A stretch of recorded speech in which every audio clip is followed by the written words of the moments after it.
What's up, guys? Welcome to Daily Dose of Reddit. This is your host, Zach, and today's subreddit is r/IDontWorkHereLady. This story is called, I used to work here, but she never knew. Sorry, this is such a long read, peeps. Figure you would like this, though. So, a bit of backstory to start us off. This was back in 2005. I just learned about this subreddit yesterday. I had started working at a popular game shop in October of 2005 as Holiday Hell. As you can imagine, the Xbox 360 release in November was insane. Consoles and copies of Halo flying off the shelves. In the ensuing weeks after its release, I saw many a return of the Xbox 360 console for the dreaded Red Ring of Death. 9 out of 10, this was caused by people just being extremely stupid with the console. Below is one such story. I should also note that I had a side business of repairing PCs and Xbox consoles, as the store often turned people away for being past the return period, 15 days.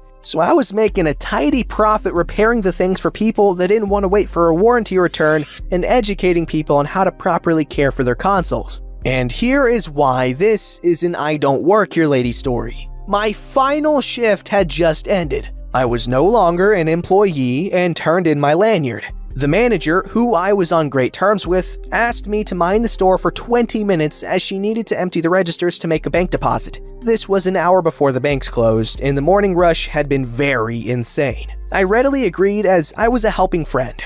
However, her bank run took nearly 50 minutes, which I was expecting. They get rushed near the end of day. Here's the cast. Me, manager friend, entitled Karen, nice kid. Fred, security.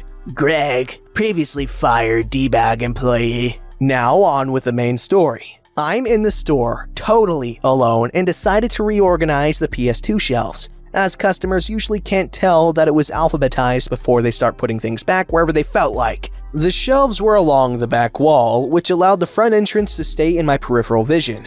In walks what I now know to be a Karen. Cheap gold jewelry that makes a racket I can't even describe, typical haircut, knockoff shoes, resting bench face, and with as much plastic on her body as a Barbie doll. Don't get me wrong, I'm male. The right kind of surgery can really get my attention. She looked like a first year did her work. She has a large plastic bag in hand, which she thunks down on the counter hard enough to dent the cheap wood top. I notice that she has about a 9-year-old behind her. The following conversation begins. Can I help you? Note, I already turned in my lanyard and I never received store-specific clothing, so I'm wearing a black button-down shirt, black slacks, black belts, and black sneakers. Hey, I'm overweight, I like black, very slimmy. Yes, I want you to exchange this console for a new one. It stopped working. I actually don't work. I don't care if it's your department or not. Get over here and help me. Let me take a look and see what I can do. Fine, but I haven't got all day.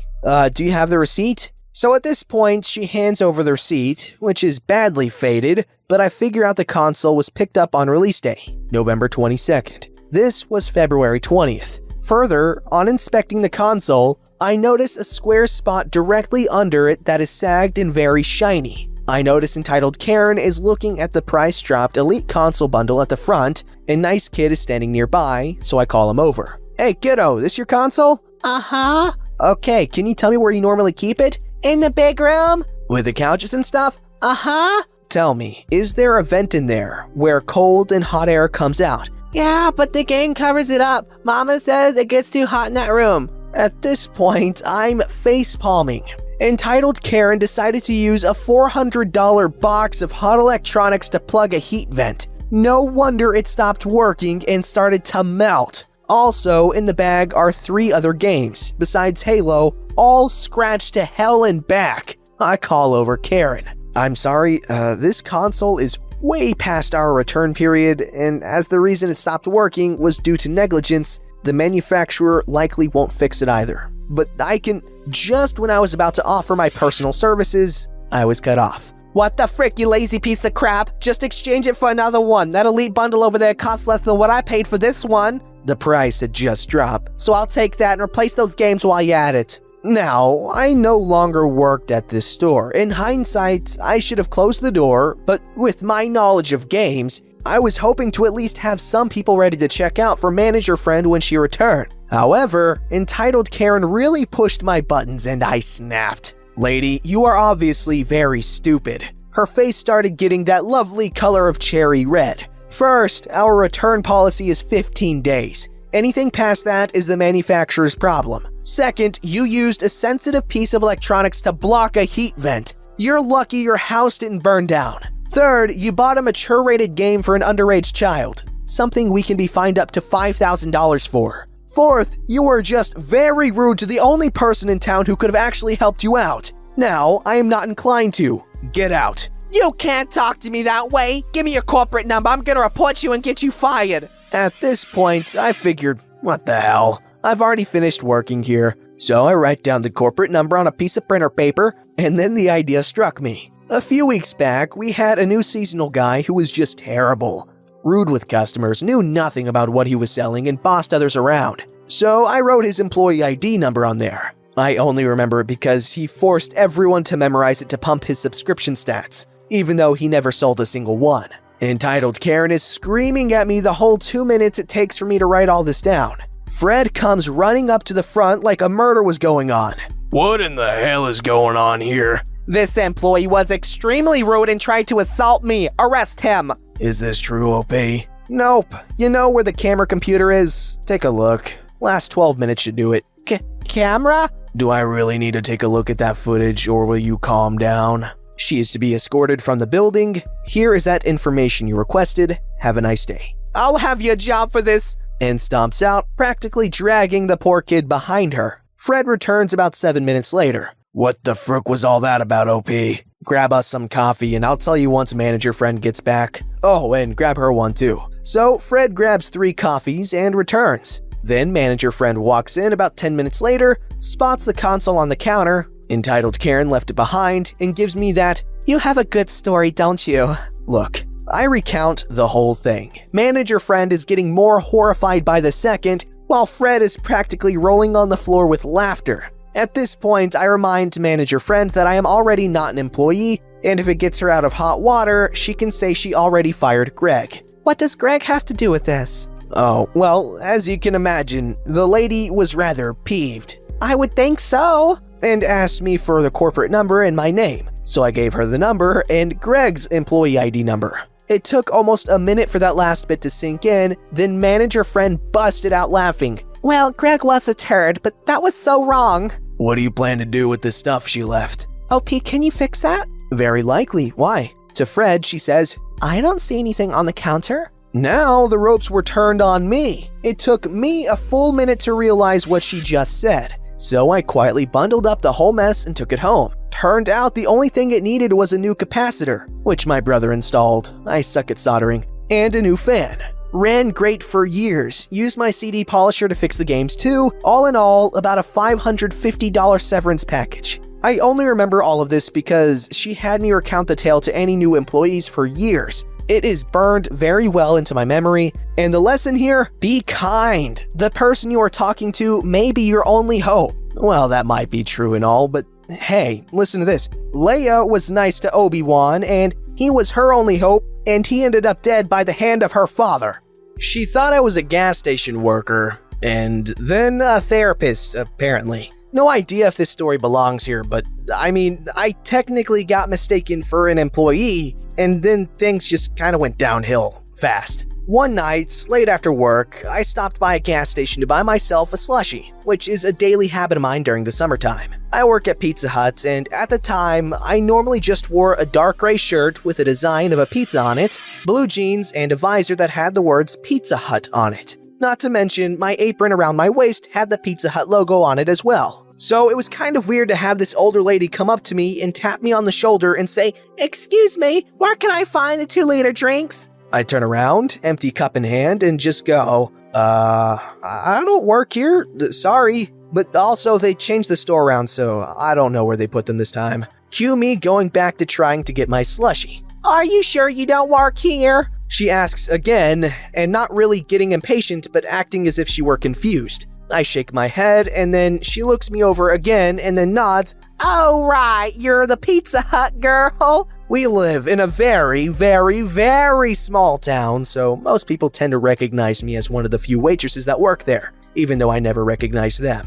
I just smile politely and nod, laughing a bit. Yes, ma'am, I am. And then I apologize, small habit of mine. Sorry about that. Have a nice day. That was supposed to be it. That was supposed to mean that this conversation was done now. It was supposed to be over. But then she stands there for a moment as I'm filling up my slushie, and I start to think that she's just waiting for me to get done with it so she could get a drink. And then she sighs and goes, Love my life broke up with me today. I nearly squished the styrofoam cup in my freaking hand because of how out of left field that sentence was. It hit me like a freaking truck. I slowly turn to her for a moment. I'm stunned silent before I manage to let out a tiny and uneasy, "Oh, I'm sorry," before quickly turning to finish filling up my cup, putting the lid on it and grabbing the straw. She sighs again. Yeah, I just don't know what I'm gonna do without him. I nod again, going quiet as I slowly begin to make my way back up to the front to cash out. She nods as well and then goes to grab her 2-liter drink. I figured it was done. I thought we were over. And then she comes in line behind me and sighs again.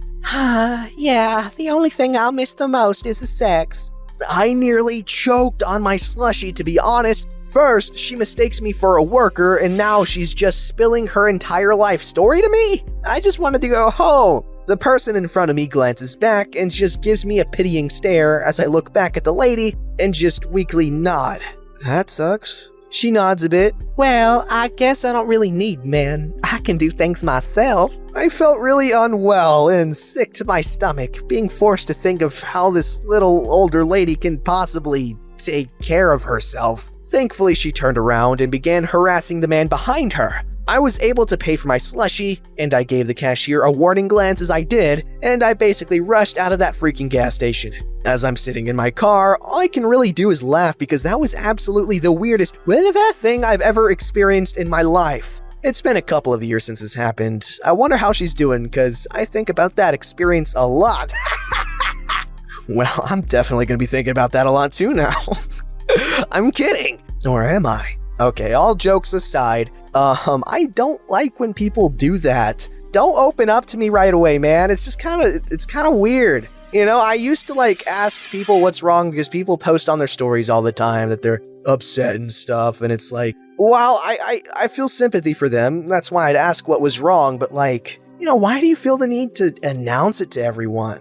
I'm not trying to bash you if you do, but I just kind of find it off-putting and I don't know. It's just weird and unsettling, and I'm sure most of y'all can agree, and everyone's gonna deny doing it, but then everyone does it. I don't do it. I'm kidding. I mean, I don't, but it's just a joke.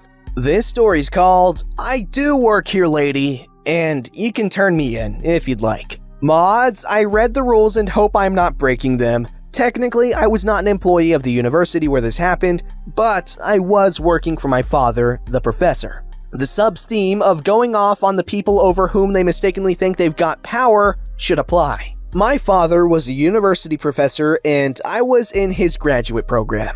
He usually paid a graduate student out of his own pocket to give exams and grade tests for him, so he figured he'd keep it in the family and pay me. Side note from the captain, that is a horrible cliche to use, but okay. Again, this is not nepotism. He was paying me $10 an hour out of his own pocket so he could stay home and relax. I just read journals while I gave the tests. Win-win. In this case, he wanted me to give an exam for his graduate seminar midterm. He was very clear that he wanted me in there precisely at 7 p.m. to get all the tests down for the 7:10 start time. Grad students are a nervous bunch, was his mantra. I showed up at 6:50 and there was a class in there. At 7, it was still going. At 7:05, it was still going and I was getting nervous. The students waiting to go in were getting anxious. I opened the door and walked in as if I hadn't noticed the professor was still teaching and acted startled and confused, confirming the room number and the time and saying I was supposed to give a test in room 210 at 7:10. The professor curtly said, "I'll be done shortly." I replied, "Oh, okay," and walked out to the hall. The door opened behind me and the professor asked, Excuse me, what's your name? "My name is Numbnuts and you may turn me in if you'd like." A big laugh spilled out of the room. Shortly after, so did the students. Our class piled in and we started a few minutes late. As I sat there, I noticed the professor at the door's window like a spawn camper in a first-person shooter. After an hour, literally an hour, I decided to go out and apologize, without reservation or excuse. I made no mention of whom I was giving the test for, I just told her that I was sorry as sincerely as I could. I knew she wasn't going to accept it. She played the "I'm a professor" card pretty hard. Writing off her name, she had 3 last names, so I had to take a beat to remember it, and holding it forth about how disrespectful I was. I just apologized the way one apologizes when trying to keep a job. After the midterm, I went home. I was staying with my parents that year, which made dating one of my dad's students tough, but that's another story. I told Pops what happened, and he immediately got hung up on what she was doing there. There was no class scheduled in that room from 6 to 7. I made sure he knew exactly what I had said and how pissed she was. Pops just went back to what she was doing there. The next day, our family friend, a history professor and the resident troublemaker in the building, got a visit from the professor I pissed off. She asked, "Is Numbnuts your graduate assistant?" "No," he replied with a smile, picking up that she was on the warpath and seeing the whole picture right away. "Numbnuts is the graduate assistant of Professor Aching Nuts." "Oh." The penny dropped. "Is he his son?" Yes, our friend replied. Yes, he is. "Oh." Smash cut to this professor multi-hyphenate last name in my dad's office, explaining why she was making his class late for a midterm. You see, this is the best part. Professor multi-hyphenated last name was a professor of Chicano Studies. Chicano Studies was a provisional program, not even having official classrooms, which is why they had squatted in the one in question.